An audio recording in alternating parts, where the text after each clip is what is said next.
Bonjour à tous, je suis Gilles Mancillon, je vais vous saluer aujourd'hui. Je vais continuer ces discussions spontanées sur certains principes de l'ascension, ces principes de certaines idées aussi, discuter de certaines idées. Je vais d'abord tirer quelques cartes pour faire le tour de la situation, voir un petit peu, c'est parce que le tarot peut nous refléter aujourd'hui, hein, c'est juste un miroir, une sorte de quelque chose. On va voir passer par les 12 constellations. J'utilise le tarot des anges, c'est un tarot qui est très léger, il y a très peu de contrastes, il y a des tarots qui sont beaucoup plus contrastés. Alors d'abord, en bélier, ce qui est potentiel pour nous, c'est la famille. Je ne vais pas trop les interpréter, hein, je pense que chacun pourra l'interpréter à sa manière. Ce qui est potentiel. Ce qui est actuel en taureau, c'est l'espoir, l'espérance. Ce qui est en gémeaux, ce qui est dans le corps mental, dans nos pensées, nos voyages, c'est les révélations. Ce qui est en cancer, dans notre monde intérieur, notre environnement immédiat, c'est la requête. Ce qui est en lion, c'est nos passions, la famille, les enfants, la passion, c'est l'acceptation. Là maintenant, tout le soleil passe en vierge, donc c'est vraiment pour la guérison, c'est orienté sur les détails, c'est la manière dont on se nourrit matériellement et spirituellement, c'est la justice. La justice, c'est l'harmonie, c'est la balance, c'est l'équilibre. C'est ce qui est droit, ce qui est vrai. Après ça, en balance, c'est-à-dire toutes nos relations, le monde des relations, le monde des contrats, tout ce qui est collectif, on a la récompense. C'est une très belle chose, la récompense. Après ça, en scorpion, ce qui vient des profondeurs du subconscient, qui adresse toutes ces choses profondes de la base, on a la destinée qui remonte, destinée qui transforme, c'est le pouvoir des transformations aussi, c'est régulé par Pluton. Après ça, en Sagittaire, là où se trouve Jupiter actuellement, c'est nos lois, nos concerns, nos philosophies, c'est la tempérance. Regardez la partie lumineuse dominante à l'intérieur de nous. Après ça, en Capricorne, c'est tout ce qui est structure, organisation, société, c'est ce qui vient de la mer de l'univers, et là on a l'accomplissement. Après ça, en Verseau, c'est nos amis, nos espoirs, nos désirs, et là on a l'authenticité. Et finalement, en Poisson, c'est l'aboutissant, c'est le karma, l'inévitable, on a la réussite. Voilà, on arrive à la fin d'un cycle, à l'échéance. Et l'aboutissant, c'est la protection, savoir qu'on est protégé. On est protégé, on protège une vision et on est protégé par nos guides. Souvent, des fois, l'esprit me montre des choses et c'est seulement, j'ai l'intention, des fois, je peux en douter, donc j'arrive et je crée des problèmes, des inquiétudes qui ne sont pas justifiées. Après ça, il faut les transmuter. Alors qu'en réalité, parce que l'esprit sait des choses que l'on ne sait pas de toute manière. Donc il faut essayer d'avoir le plus conscience possible, le plus confiance possible dans notre guidance intérieure. Savoir que notre moi intérieur, c'est pas un individuel, c'est collectif, c'est une énergie collective qui est faite de notre âme, de notre famille d'âme, de nos guides spirituels, des anges et de notre présence je suis, donc c'est une énergie collective. Et bon, je veux aussi discuter de 2-3 idées. Je voulais dire que c'est important pour arriver à comprendre, pour pouvoir recevoir pleinement de cette source intérieure de Dieu, du Créateur, il faut être à l'égal de Dieu, il faut aligner toutes nos énergies vers cet alignement pour recevoir de manière...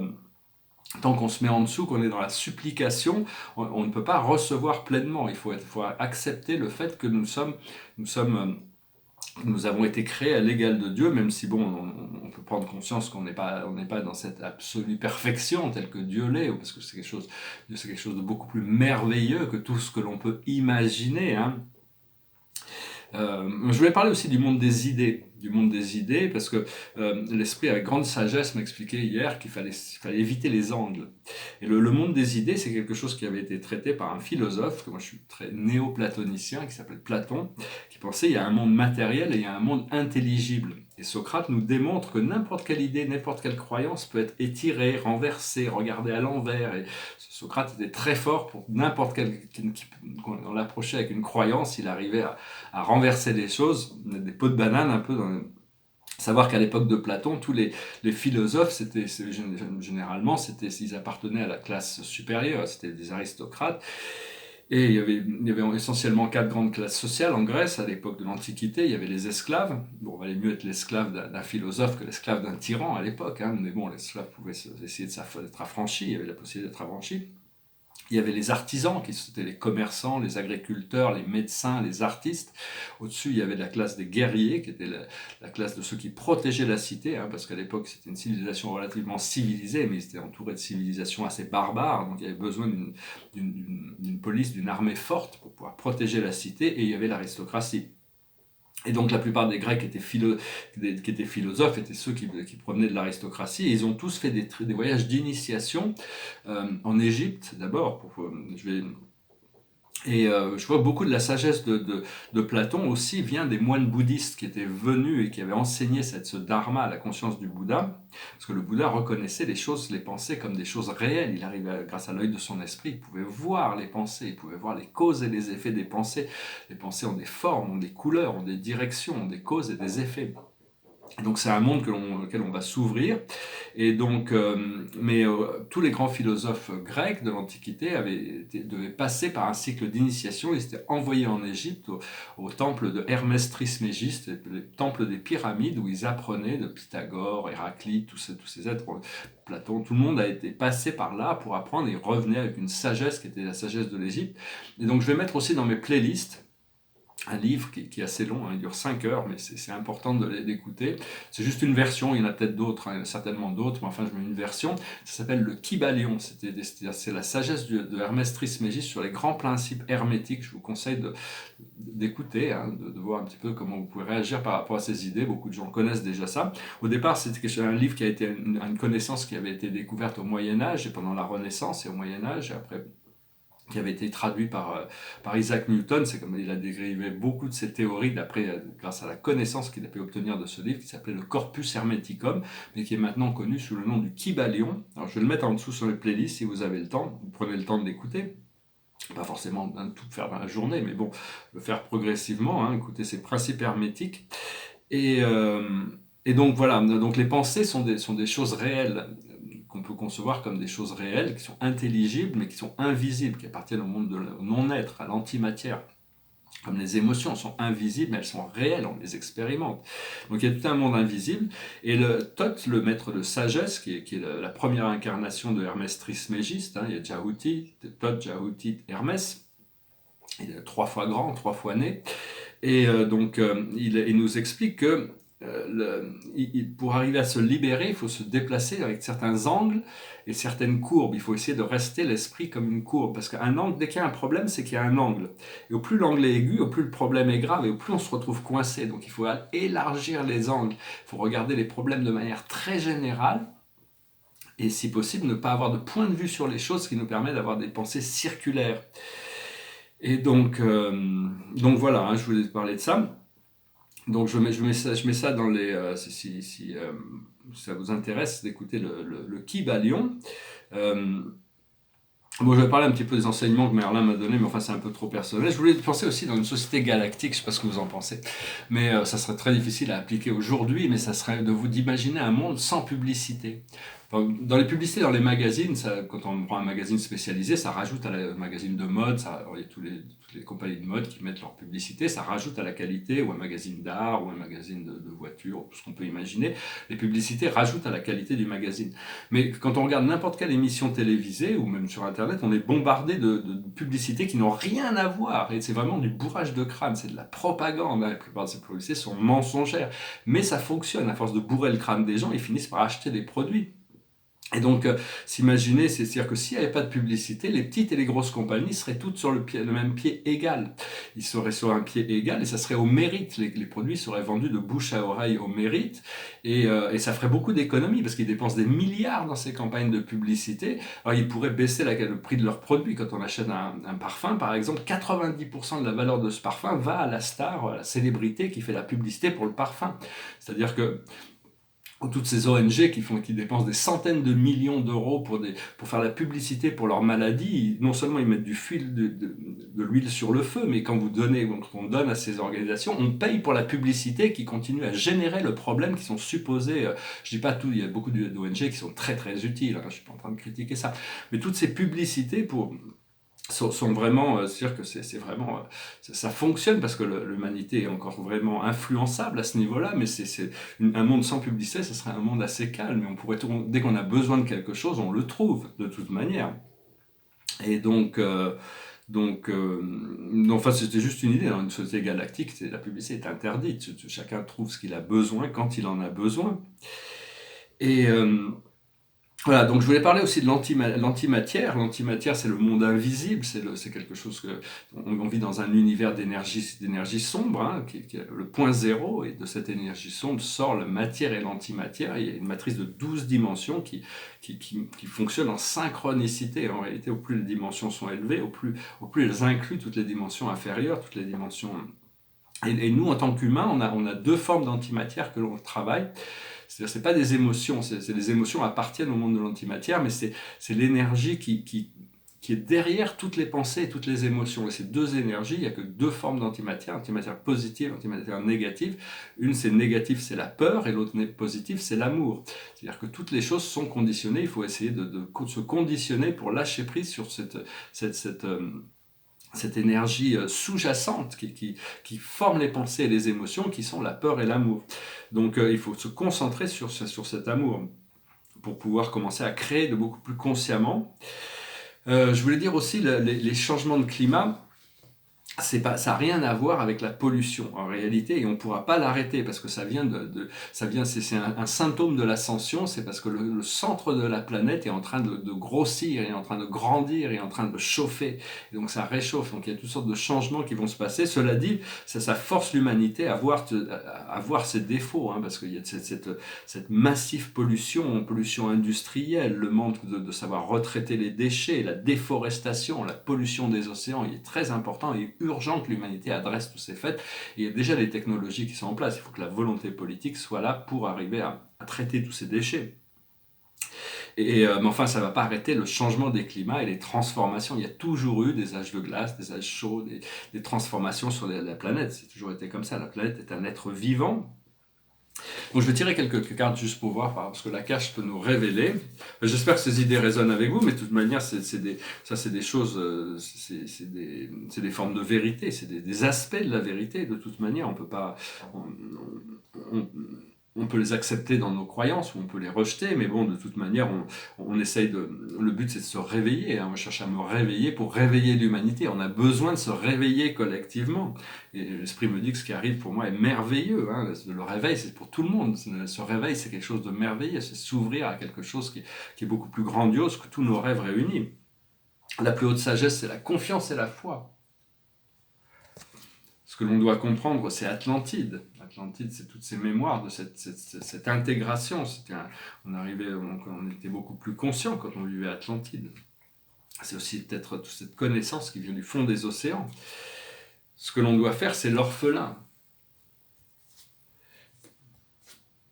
C'est-à-dire qu'une fois qu'on arrive à lâcher prise sur cette idée d'isolation, parce qu'en réalité, on a toujours nos guides, on a toujours notre présence je suis, on a toujours notre âme qui est constamment là. C'est juste que notre conscience, une fois qu'on reconnecte à cette fréquence, on arrive à se réintégrer et on peut trouver des navires, on peut partir à explorer, on devient complet, on devient guéri, on devient un ensemble complet. Et l'aboutissant, c'est gréco-romain, c'est reconnecter avec tous ces pouvoirs, tous ces mémoires, ces pouvoirs, c'est des pouvoirs très puissants, les gréco-romains, toutes ces entités de la Grèce antique, ces dieux étaient des êtres très avancés, ils étaient dans une fréquence epsilon de conscience, la 9e dimension. Ils voyageaient entre la 6e et la 9e dimension. Ils avaient des corps bioplasmiques qui leur permettaient d'apparaître, de disparaître de la réalité, de voler dans les airs, d'avoir toutes sortes de pouvoirs magiques. Et tout ça, c'est des choses qu'on a aussi dans notre ADN.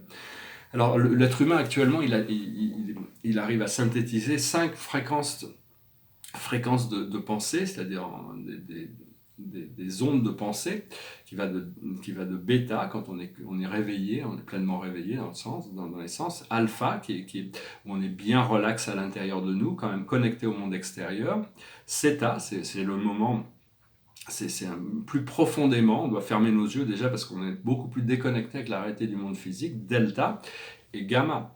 Alors, Ce qu'on veut, c'est arriver à connecter au monde θ. Le monde θ, cette fréquence θ, c'est un petit peu avant de s'endormir, on rentre dans un état alpha, on rentre dans un état de relaxation. C'est le moment où on rentre en θ avant de tomber dans le sommeil profond en delta. Quand on se réveille, on revient de l'état delta et c'est ce moment de θ. Donc c'est important de faire attention juste en se réveillant, toutes ces énergies qui viennent à nous. Et éventuellement, on veut connecter à cette fréquence gamma. La fréquence gamma, c'est la fréquence de la 5e dimension. C'est une fréquence hyper rapide. C'est ce qu'on considère comme des pensées de génie dans la société. Mais au-dessus du gamma, il y a le super gamma, l'hyper gamma, le lambda, l'epsilon, et puis il y a même des fréquences au-dessus. Mais pour le moment, on veut commencer à s'acheminer vers cette fréquence. Et pour accélérer notre pensée, il faut ralentir notre énergie. Ça peut paraître... faut arriver à être, faut pas oublier de faire sa méditation. Il faut être prêt pour tout aussi, savoir qu'il faut être prêt pour tout, de toute manière.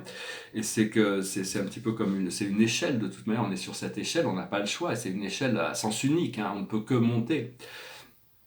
Et savoir que l'unité, ça veut dire Dieu, et seulement Dieu. Il n'y a plus de moi, il n'y a plus de vous, il n'y a plus que Dieu. Et une fois qu'on est là, on a compris, on est connecté au niveau que l'on peut recevoir, mais on s'achemine dans ce niveau d'unité, de toute manière.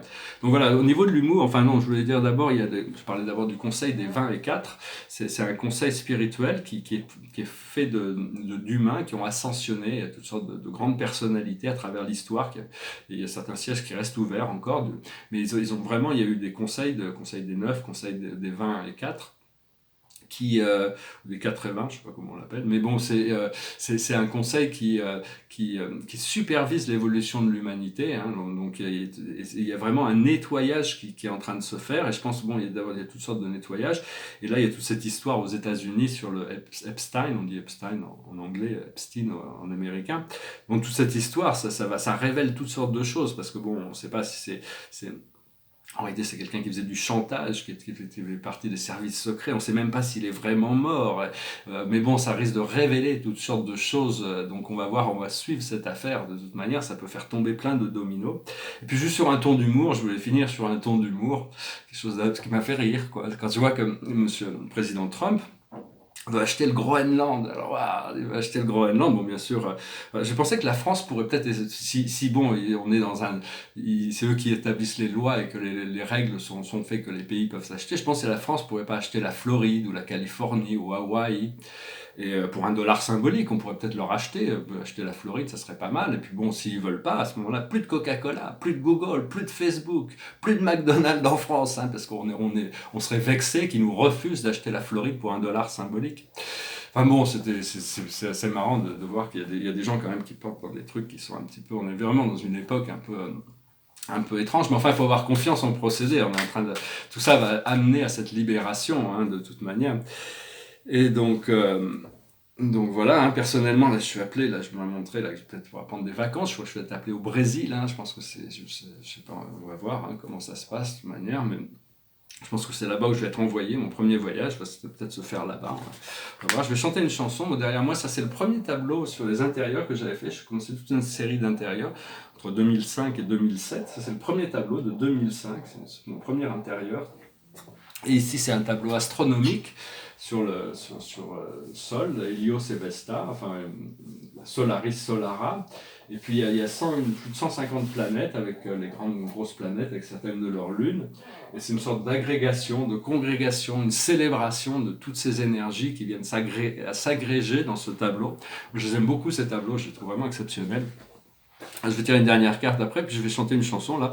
Bon, je vais bientôt revenir sur les chansons plus gaies, j'espère. De toute manière, c'est une chanson qui n'est pas forcément très gaie, mais qui est une très belle chanson. C'était une chanson originalement de Claude François, qui a fait le tour du monde. Et ça, c'est la version de Paul Anka, qui s'appelle My Way.